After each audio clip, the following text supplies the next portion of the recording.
¿Pueden subir los niños a su clase? Se me había olvidado, perdón. Pasen los niños a su clase. Estamos, hermanos, en Mateo 27, 24. ¿Sí? Entonces, hermanos, les comentaba, vamos a dar lectura hasta el verso 40 para introducirnos, recordar y estar más familiarizados con este suceso. ¿Sí? Dice así la palabra de Dios, Mateo 27, 24. Dice: viendo Pilato que nada adelantaba, sino que se hacía más alboroto, tomó agua y se lavó las manos delante del pueblo, diciendo: inocente soy yo de la sangre de este justo, allá ustedes. Y respondiendo todo el pueblo dijo: su sangre sea sobre nosotros y sobre nuestros hijos. Entonces le soltó a Barrabás, y habiendo azotado a Jesús, le entregó para ser crucificado. Entonces los soldados del gobernador llevaron a Jesús al pretorio. Un paréntesis aquí, hermanos. El pretorio era el palacio donde vivía el pretor o el gobernador de los romanos, ¿verdad? Lo llevaron a su casa, al pretorio, y reunieron alrededor de él a toda la compañía de los soldados. Dice: y desnudándole, le echaron encima un manto de escarlata. Otro paréntesis aquí, hermanos. Ese manto de escarlata era un manto de color morado. El morado tiene que ver con la realeza, pero se lo pusieron, hermanos, en forma de burla, para humillarlo, para escarnecerle. Dice: y le desnudaron y echaron encima un manto de escarlata, y pusieron sobre su cabeza una corona tejida de espinas y una caña en su mano derecha, e hincando la rodilla delante de él, le escarnecieron, diciendo: salve, rey de los judíos. Hermanos, en forma de burla, los soldados romanos lo visten de una ropa real morada que tiene que ver con la realeza. Le ponen en burla una corona como si fuese un rey, pero lo estaban humillando. Y le ponen en su mano derecha como si fuera el cetro real de un rey. Y hacían burla, doblando la rodilla y haciendo como una reverencia y un saludo: salve, rey de los judíos. Y enseguida, hermanos, le quitaban la caña y le pegaban en la cabeza con esa caña. El verso 30. Y escupiéndole, tomaban la caña y le golpeaban en la cabeza. Después de haberle escarnecido, después de haberse burlado, le quitaron el manto y le pusieron sus vestidos y le llevaron para crucificarlo. Cuando salían, hallaron a un hombre de Cirene que se llamaba Simón. A este obligaron a que llevase la cruz. Y cuando llegaron a un lugar llamado Gólgota, que significa lugar de la calavera, le dieron a beber vinagre y mezclado con hiel, pero después de haberlo probado, no quiso beberlo. Cuando lo hubieron crucificado, repartieron entre sí sus vestidos, echando suertes, para que se cumpliese lo dicho por el profeta: partieron entre sí mis vestidos, y sobre mi ropa echaron suertes. Y sentados le guardaban allí. Y pusieron sobre su cabeza su causa escrita: este es Jesús, el rey de los judíos. Entonces crucificaron con él a dos ladrones, uno a la derecha y el otro a la izquierda. Y los que pasaban le injuriaban, meneando la cabeza y diciendo: tú que derribas el templo y en 3 días lo reedificas, sálvate a ti mismo. Si eres hijo de Dios, desciende de la cruz. Y bueno, hermanos, la historia continúa. Vamos hasta ahí. Y vamos, hermanos, a ver que este pequeño pasaje que hemos leído, el Señor le dio cumplimiento a la Escritura, a lo que había sido profetizado de él muchos años atrás.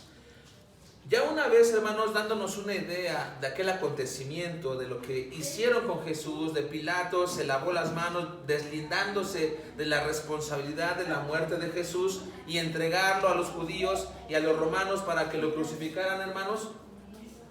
Se cumplieron muchas profecías. Vamos a ver algunas que la Biblia, ¿verdad?, el profeta lo había dicho, Dios lo había dicho a través del profeta, Y vamos a volver a leer, hermanos, Mateo 27, 29 y 30. Mateo 27, 29 y 30 dice así: y pusieron sobre su cabeza una corona tejida de espinas y una caña en su mano derecha, e hincando la rodilla delante de él, le escarnecían diciendo: salve, rey de los judíos.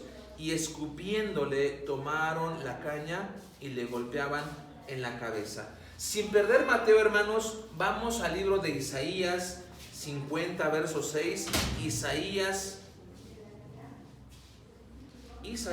50, verso 6. Dice así el profeta Isaías. Recuerden que Isaías, hermanos, fue un profeta que vivió 730 años antes del nacimiento de Jesús. Dice Isaías 56: di mi cuerpo a los heridores y mis mejillas a los que me mesaban, a los que me arrancaban la barba. No escondí mi rostro de injurias y de esputos. Los esputos son los escupitajos, son las escupidas que le hicieron a Jesús. Hermanos, el profeta Isaías lo dijo muchos años atrás, y Jesús le da cumplimiento, ¿verdad? Cuando fue arrestado y cuando esos soldados le hacían burla y se mofaban de Jesús, escupiéndole el rostro, golpeándole con una caña en la cabeza, clavándole malas espinas en su piel. Vamos a ver lo que dice Mateo 27, 35. Vamos a ver, hermanos, estamos viendo que en este pequeño pasaje que hemos visto se cumplieron muchas de las profecías que había hablado de Jesús. Mateo 27, 35 dice: cuando le hubieron crucificado, repartieron entre sí sus vestidos, echando suertes, para que se cumpliese lo dicho por el profeta: partieron entre sí mis vestidos y sobre mi ropa echaron suertes. Vamos a ver lo que dice el Salmo 22, 18, hermanos. No pierdan Mateo, vamos a estar regresando continuamente ahí. Salmo 22, 18. Y también si le pudieran poner un separador o ahí poner el dedo en Salmo 22, también vamos a estar regresando al Salmo. Dice Salmo 22, 18. Dice: repartieron entre sí mis vestidos y sobre mi ropa echaron suertes. El rey David, ¿verdad?, también habló acerca de lo que pasaría y que Jesús daría cumplimiento cuando le quitaron sus ropas, se las repartieron entre los soldados, echando suertes a ver quién se quedaba con qué prenda, con qué cosa. Mateo 27, 39 y 40, hermanos. Mateo 27, 39 y 40 dice así: y los que pasaban le injuriaban meneando la cabeza y diciendo: tú que derribas el templo y en 3 días lo reedificas, sálvate a ti mismo. Si eres hijo de Dios, desciende de la cruz. Hermanos, Jesús ya estaba clavado, ya estaba agonizante, y los que pasaban por ahí, gente perversa, meneaban la cabeza, burlándose, injuriándole, diciendo: no, pues si tú eres el que dices, pues demuéstralo. Y demuéstranos. Si tú eres el Hijo de Dios, sálvate. Tú que edificas el templo en 3 días, pues demuestra que eres el que dice que eres. Pero Jesús, hermanos, no estaba hablando del templo. Era un templo, una construcción muy grande, muy bonito. Él hablaba del templo de su cuerpo, que en 3 días Él volvería a la vida, que Él volvería a vivir. Dice este pasaje, hermanos, igual en Salmo 22, 7 y 8. Salmo 22, 7 y 8 dice: todos los que me ven me escarnecen, se burlan. Dice: estiran la boca, menean la cabeza diciendo: se encomendó a Jehová, líbrele él, sálvele, puesto que en él se complacía. ¿Verdad?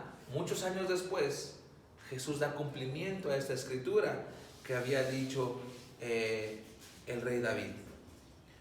Vemos, hermanos, que a su tiempo, y Jesús, ¿verdad?, cumple lo que Dios había dicho muchos años atrás. Vamos a regresar a Mateo 27:46. Mateo 27:46 dice: cerca de la hora novena, Jesús clamó a gran voz diciendo: Elí, Elí, lama sabactani. Esto es: Dios mío, ¿por qué me has desamparado? Vamos a regresar al Salmo 22, verso 1, hermanos, que dice: Dios mío, ¿por qué me has desamparado? ¿Verdad? Nuevamente estas palabras dan cumplimiento en la vida de Jesucristo muchos años después. Vamos a ver lo que dice Mateo 27:48, hermanos. Mateo 27:48. Si hay dudas, preguntas, por favor, alce su mano. Mateo 27:48 dice: y al instante, corriendo uno de ellos, tomó una esponja y la empapó de vinagre y poniéndola en una caña le dio a beber. Jesús ya estaba crucificado, estaba colgando, doliente, y él en otro evangelio dice que tenía sed, que Jesús dijo: tengo sed, y enseguida una persona, uno de los romanos, en una lanza, una caña, pone una esponja empapada de vinagre y se acerca a la boca del Señor. Pero hermanos, su cuerpo, su rostro estaba partido.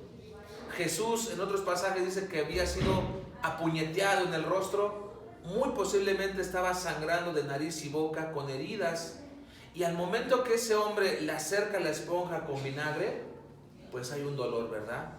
Y dice este pasaje que no quiso beberla. Este pasaje, hermanos, lo dijo el mismo salmista en el Salmo 69:21. Vamos a buscar Salmo 69:21.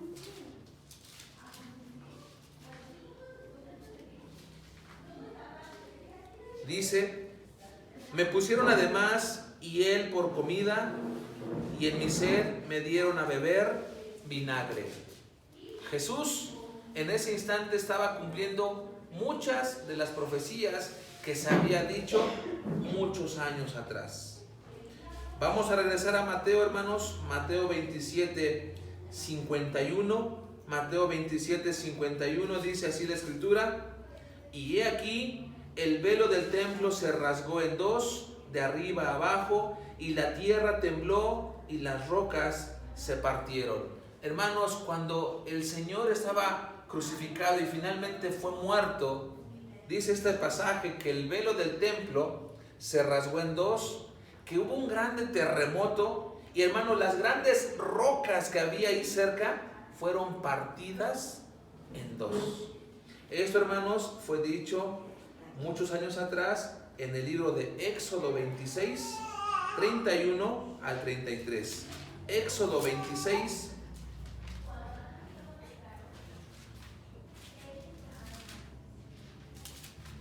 31 al 33.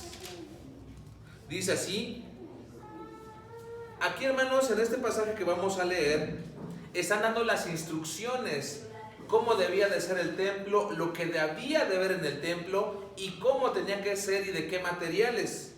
Y aquí está dando una instrucción del velo que tenía ese templo. Dice: también harás un velo de azul, púrpura, carmesí y lino torcido será hecho de obra primorosa. O sea, tiene que ser muy bonito, con querubines. Y lo pondrás sobre 4 columnas de madera de arca cubierta de oro, sus capiteles de oro sobre basas de plata. Y pondrás el velo debajo de los corchetes, y meterás allí del velo adentro el arca del testimonio, y aquel velo os hará separación entre el lugar santo y el lugar santísimo. Hermanos, en el tabernáculo de reunión había varias divisiones.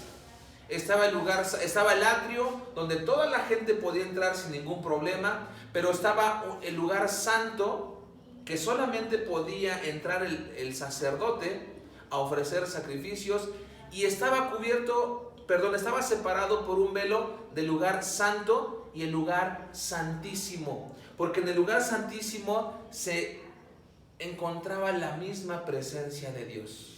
Y solamente en ese lugar, hermanos, en el lugar santísimo, podía entrar una vez al año el sumo sacerdote para ofrecer sacrificio. Y si ese sacrificio era aceptado por Dios, hermanos, el Señor les otorgaba un año de perdón de sus pecados de todo el pueblo. El velo separaba del lugar santo y del lugar santísimo. Una vez al año el sumo sacerdote podía entrar. En el verso de Mateo 27, 51, vamos a regresar para leerlo, hermanos. Mateo 27, 51, dice así: y he aquí el velo del templo, dice, se rasgó en dos de arriba a abajo, y la tierra tembló y las rocas se partieron. Ese velo que separaba el lugar santo del lugar santísimo, con la muerte de Jesús, el velo se partió, hermanos, y tiene un simbolismo, tiene un significado. Cuando Jesús ofrece su vida en un sacrificio perfecto, el velo es rasgado. ¿Qué quiere decir eso, hermanos? Que usted y yo ahora podemos entrar con libertad a la misma presencia de Dios por el sacrificio que hizo Cristo en la cruz. Ya no una persona tiene que ir una vez al año y a ver si su sacrificio era aceptado. No, el sacrificio que hizo Jesús, su propia vida, derramando su sangre como el cordero que quita el pecado del mundo, hermanos, ahora nos da la libertad, el acceso de ir ante la misma presencia de Dios por el sacrificio de Jesús. Antes era por sacrificio de animales y derramamiento de sangre de animales. Con Jesús fue su sangre inocente, su sangre santa, para que nosotros, hermanos, podamos tener libertad, acceso, comunión, perdón y vida eterna por el sacrificio de Jesús. Hermanos, la ley en el Antiguo Testamento era muy rígida, era muy severa. Se pagaba de alguna manera en la misma proporción del daño que tú causabas. Si tú te robabas un borrego, tenías que pagar un borrego. Si tú herías a alguien, tú también tenías que recibir ese mismo daño. Si tú matabas a alguien, aquellos familiares podían y tenían el derecho también de matar a alguien de tu familia. O uno tenía que pagar con la propia vida si era necesario. Por eso el dicho, ¿verdad?, de aquel pasaje: ojo por ojo y diente por diente. Hermanos, era muy rígida la ley en el Antiguo Testamento. Esta pena capital de pagar con la propia vida eran casos especiales, hermanos, para algo muy grave. El culpable podía ser condenado a muerte, pero antes de ser condenado a muerte, primero era lapidado, era apedreado. Posteriormente, ¿verdad?, era colgado en un madero, a la vista de todos. Y ese castigo servía como un castigo ejemplar para el pueblo. Y también, ¿verdad?, para que todos supieran el motivo por qué esa persona estaba siendo colgado en un madero. Eso era, hermanos, desde el Antiguo Testamento. Después de que el pueblo de Israel salió de Egipto, había esta ley. Y cuando alguien era colgado en un madero, hermanos, era un espectáculo realmente horrible, realmente espantoso, vergonzoso para quien lo sufría. Los israelitas sabían bien lo que era colgar a una persona en un madero. Ojo, lo colgaban, no era crucificado, no era clavado. Los israelitas sabían bien lo que era colgar a alguien en un madero. Para ellos significaba una maldición, que era maldito el que era colgado en un madero. En el caso del Señor Jesucristo, fue una maldición especial al crucificarle. Para los judíos, las declaraciones de Jesús fueron muy graves. Al decir que Él era el Hijo de Dios, al decir que Él podía perdonar pecados, al decir que su reino no era de este mundo. Y los judíos, hermanos, se enardecían y se rasgaban las vestiduras y decían que es una blasfemia, y se enojaban de tal manera que llegaron a gritar y a anhelar y llevar a cabo su deseo, que era darle muerte al Señor Jesucristo. Para los judíos, hermanos, estas blasfemias, porque para ellos eran blasfemias, era imperdonable, y por eso se encendieron en ira y decidieron quitar la vida en una cruz. Colgar o crucificar a una persona no era nuevo en los tiempos de Jesús. En el Antiguo Testamento eran colgados en un madero vertical. En un madero vertical. No era una cruz, pero con el paso del tiempo, los griegos y los romanos añadieron un madero transversal, un madero horizontal, para darle forma de cruz.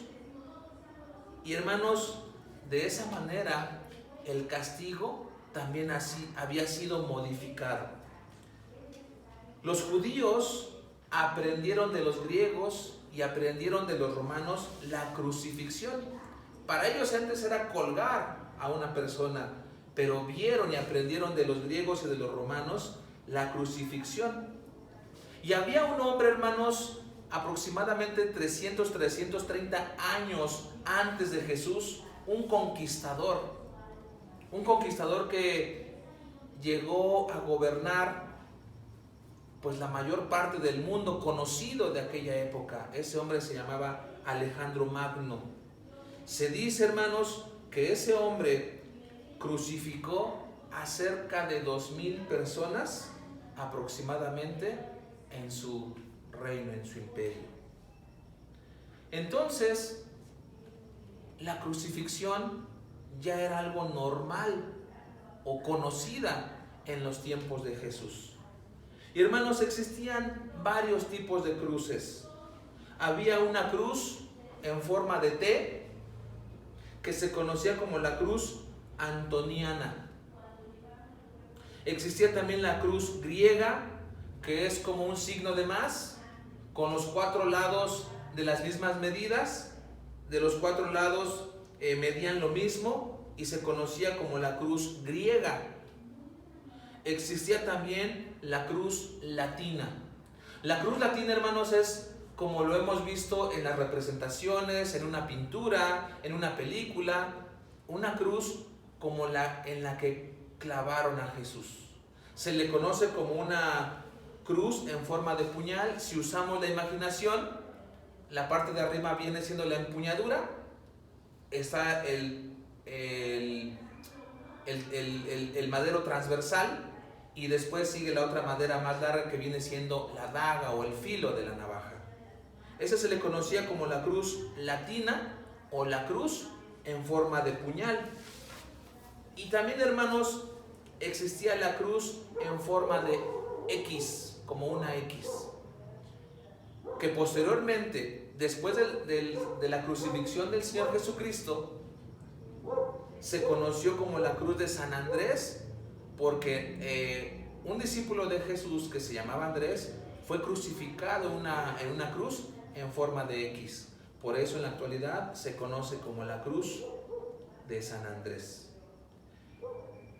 Se cree, hermanos, que es muy probable que la cruz de Cristo haya sido la cruz latina, como la que hoy conocemos, ¿verdad? La cruz latina o la cruz en forma de puñal. ¿Por qué? Por cuanto permitía colgar o poner un cartel en la parte superior de la cruz, y ese cartel, hermanos, o ese anuncio decía el nombre de aquel condenado, o también podía decir la causa, el motivo por la cual esa persona estaba siendo castigada. Vamos a regresar a Mateo 27:37, hermanos, para darle soporte a este pasaje. Mateo 27:37 dice así: y pusieron sobre su cabeza su causa escrita. Habían puesto sobre su cabeza un anuncio, la causa por la cual Jesús estaba siendo crucificado, y lo pusieron por escrito y pusieron: este es Jesús, el Rey de los judíos. Entonces, hermanos, es muy probable que así haya sido la cruz de Cristo, porque les permitía poner arriba el anuncio, el cartel, la causa por la cual esa persona estaba siendo castigada. En este caso, hermanos, de Jesús, su crimen para los judíos era haber dicho que Él era el Hijo de Dios. Ese fue el crimen. Ese fue su delito. Perdonar pecados. Decir que su Padre era Dios y que Él había venido del cielo, que Él era el Rey de los judíos, y por eso, hermanos, pusieron ese letrero arriba de la cabeza de Jesús: este es el Rey de los judíos. Hermanos, antes de ser crucificado, fue azotado gravemente. El Señor Jesucristo, antes de llegar a la cruz, fue lastimado con un azote. El azote, hermanos, era el nombre del castigo, pero también el azote era el instrumento con la cual se castigaba al condenado. Era, hermanos, una especie de látigo con mango de madera, y tenía unas tiras de metal, tenía tiras de cuero, y en las puntas tenía bolas de plomo o de metal, y en las puntas también tenía puntas de hueso o de metal también. Cada golpe que recibía Jesús causaba mucho daño. Imagínese recibir golpes con bolas pesadas de metal o de plomo, que al mismo tiempo de lastimar y de magullar la piel, esos huesos se incrustaban y desprendían pequeños trozos de piel.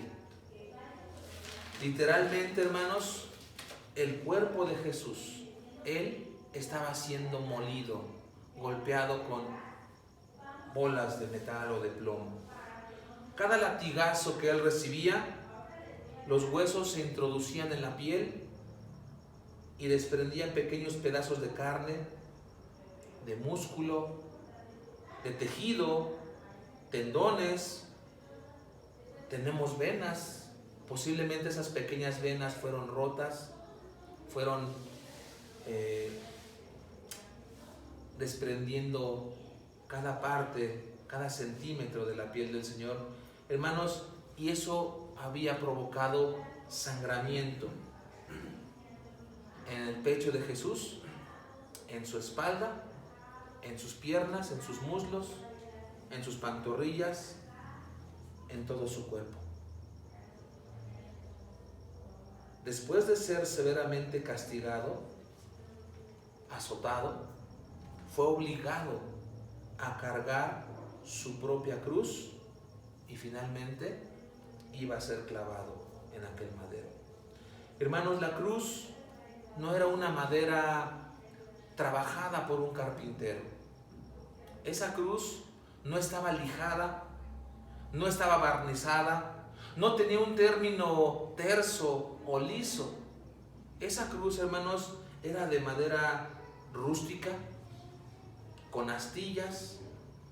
Ahora imagínese Jesús lastimado en todo su cuerpo, y a ir cargando esa cruz, al momento de caminar, de dar pasos, al momento de respirar, con el cansancio, esa cruz, esa madera con astillas, estaba tallando las heridas abiertas y aún provocaba más el dolor que el Señor ya tenía.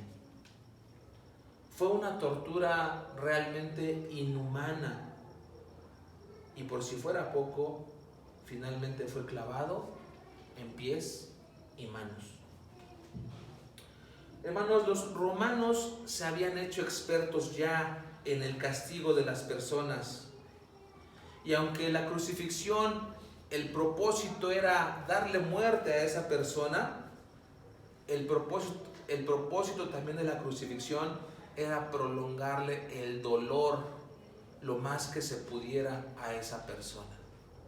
Se habían hecho tan expertos que ellos ya sabían dónde clavar los clavos para que no se desangrara y sintiera agonía y sintiera dolor por largo tiempo. Ese fue el sufrimiento, hermanos, de Jesús. Vamos a ver lo que dice Mateo 27:50. Mateo 27:50. Ya Jesús estaba colgando. Dice: mas Jesús, habiendo otra vez clamado a gran voz, entregó el espíritu. Agonizante, doliente, sufriente, finalmente el Señor murió, entregó el espíritu.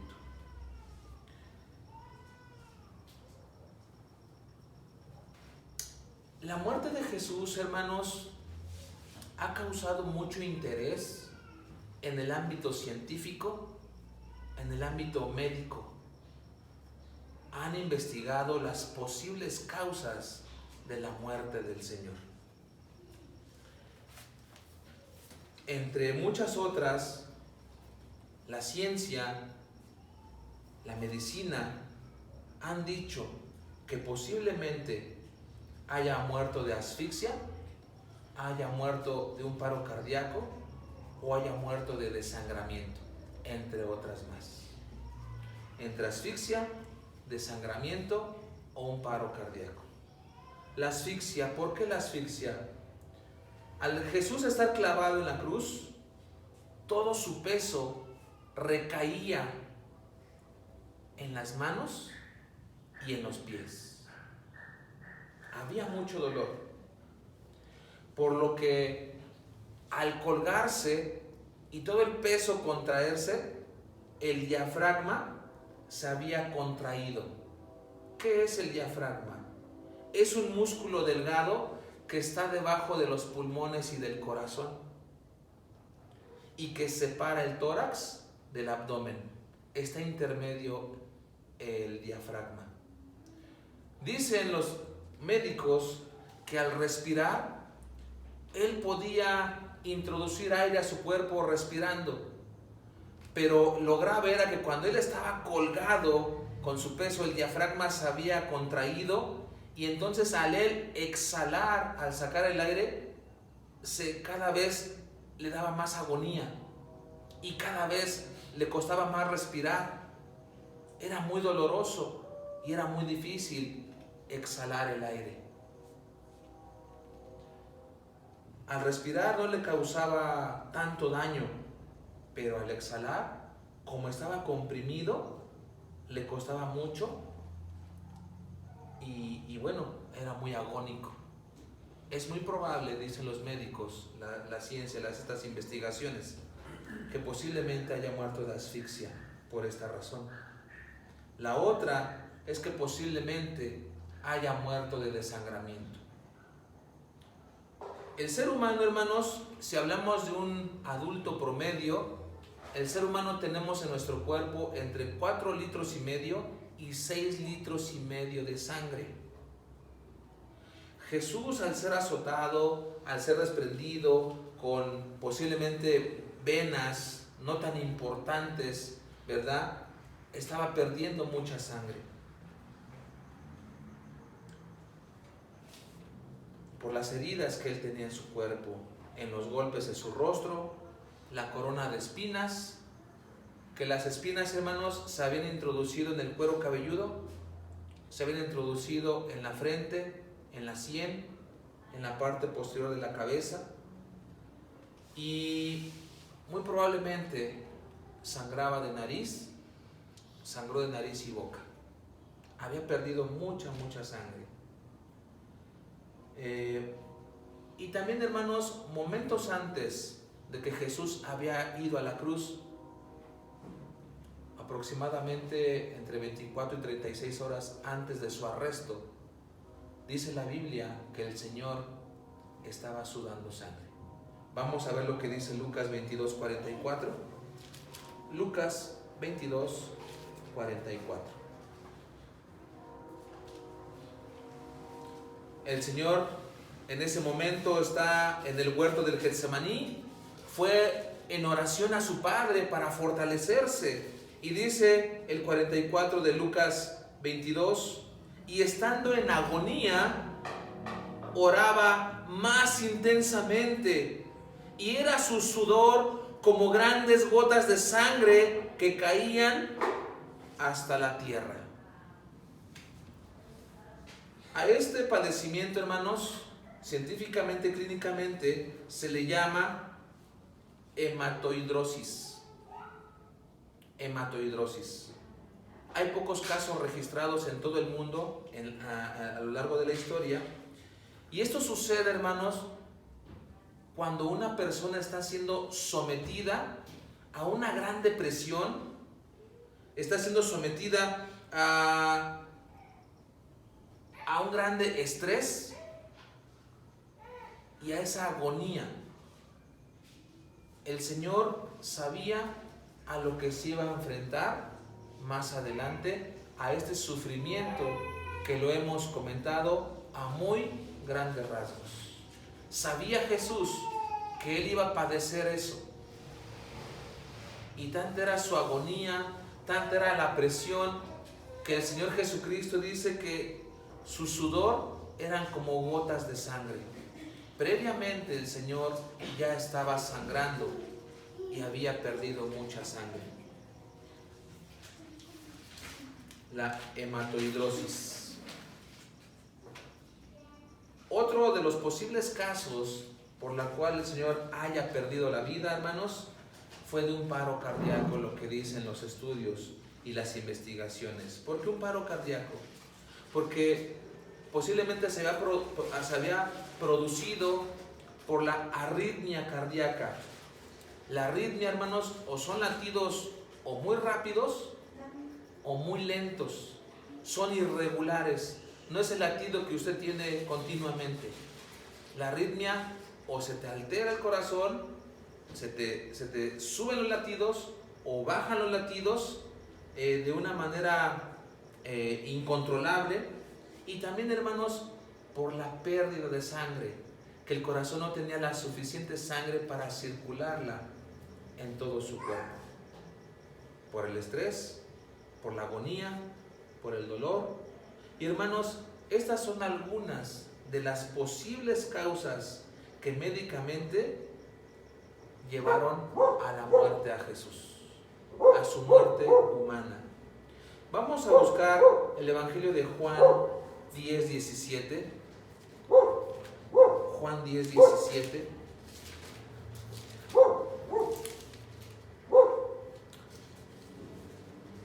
Dice: por eso me ama el Padre. Está hablando el Señor Jesucristo. Por eso me ama el Padre, porque yo pongo mi vida para volverla a tomar. Nadie me la quita, sino que yo de mí mismo la pongo. Tengo poder para ponerla y tengo poder para volverla a tomar. Este mandamiento recibí de mi Padre. Hermanos, ¿cuál cree usted que fue la verdadera razón por la cual el Señor Jesucristo murió en la cruz?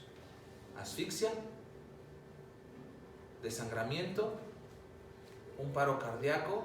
Hay muchas otras posibles causas. ¿Cuál cree usted, hermano, que fue la verdadera razón por la cual el Señor murió? Por nosotros. Fue por amor. Fue por amor. Esa fue la verdadera causa por la cual el Señor Jesús murió. El amor por el ser humano. El amor por usted. El amor por mí. El amor por todo el mundo.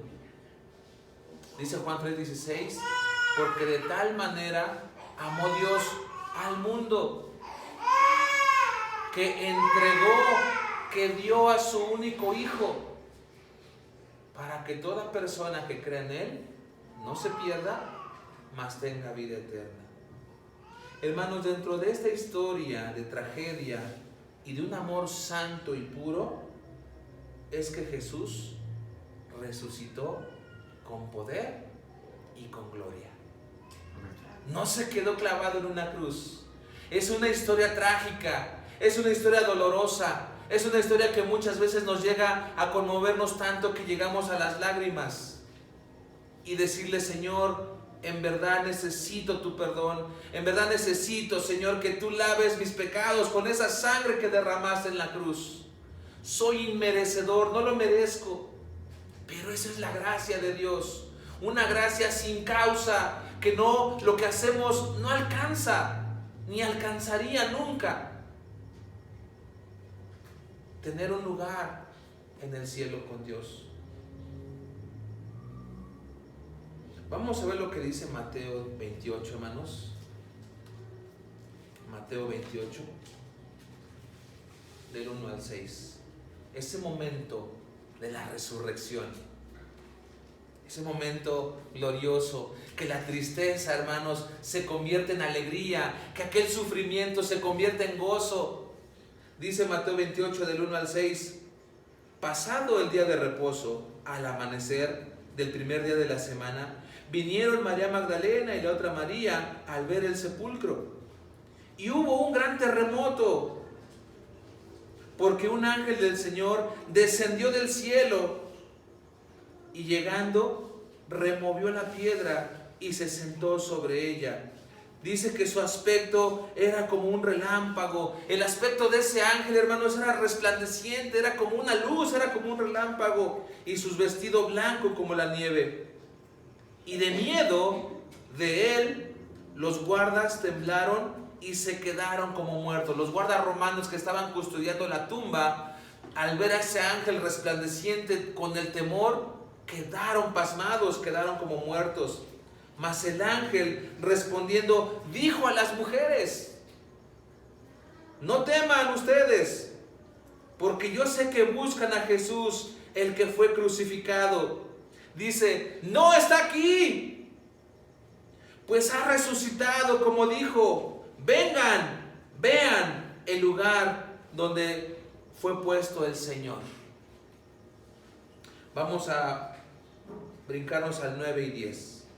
He aquí, Jesús les salió al encuentro diciendo: salve. Recuerden que ese es un saludo. Salve, los saluda Jesús resucitado, y les saluda a esas mujeres. Y ellas, acercándose, abrazaron sus pies y le adoraron. Entonces Jesús les dijo: no teman, vayan, den estas noticias, den las nuevas a mis hermanos, para que vayan a Galilea y allí me verán. Hermanos, es lo que tenemos que hacer usted y yo. Al saber que Jesús ha resucitado, es rendirnos en adoración y en obediencia a Dios, como esas mujeres. Note la diferencia. Los soldados romanos que estaban ahí por una causa, porque ellos decían que los discípulos posiblemente pudieran robar el cuerpo de Jesús y que después digan que había resucitado. Ellos estaban con un motivo diferente. Pero las mujeres habían ido porque amaban a su Señor. Y cuando el ángel les muestra la tumba vacía, les dijo: vengan, vean, dense cuenta por ustedes mismas que el Señor no está aquí. Él ha resucitado, como les dijo.